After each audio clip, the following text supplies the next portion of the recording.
அனைவருக்கும் வணக்கம். சற்றம் கிடைத்த முக்கிய அறிவிப்பின்படி தமிழகத்தில் நாளை நாட்கள் மே மாதம் 25ஆம் தேதி எந்த மாவட்டங்கள் கனமழை பெய்யக்கூடும், என்ன முக்கியமான அறிவிப்புகள், தமிழகத்தில் மீண்டும் கனமழை பெய்ய வாய்ப்புகள் உள்ளதா, இளமை இப்போ நம்ம பிரீஃபாக பார்க்கலாம். மறக்காம ஸ்கிப் பாருங்க.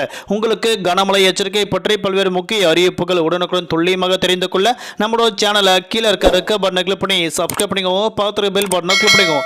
இந்த வீடியோ உங்களுக்கு பிடிச்சிருந்தா லைக் பண்ணுங்க. இப்போ வாங்க வீடியோக்குள் போகலாம்.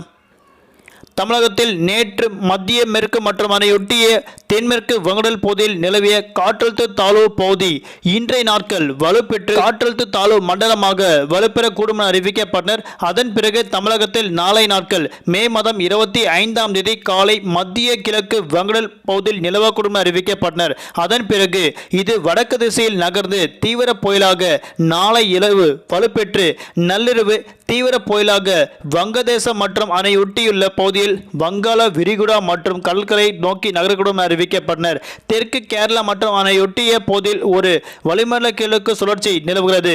இதன் காரணமாக தமிழகத்தில் நாளை நாட்கள் குறிப்பிட்ட பகுதிகளுக்கு மட்டும் மழை பெய்யக்கூடும் அறிவிக்கப்பட்டனர். குறிப்பாக நாளை முதல் அடுத்த 5 நாட்கள் மிதமான மழை பெய்யக்கூடும் அறிவிக்கப்பட்டனர். குறைவான மாவட்டங்கள் மட்டும் மழை பெய்ய வாய்ப்புகள் உள்ளது. ஆனால் மற்ற மாவட்டங்கள் அடுத்த 5 தினங்களுக்கு அதிகபட்ச வெப்பநிலையாக 2 முதல் 3 டிகிரி செல்சியஸ் வெயிலின் தாக்கம் இருக்கக்கூடும் அறிவிக்கப்பட்டனர். தலைநகர் சென்னை மற்றும் புறநகர் பகுதிகளில் அடுத்த 48 மணி நேரத்திற்கு வானம் பொதுவாக மேகமூட்டத்துடன் காணப்படும். நிறைய ஒரு சில பகுதிகள் லேசர் முதல் மிதமான மழையும் அவ்வப்போது இடியக்கூடிய கனமழை பெய்யக்கூடும்.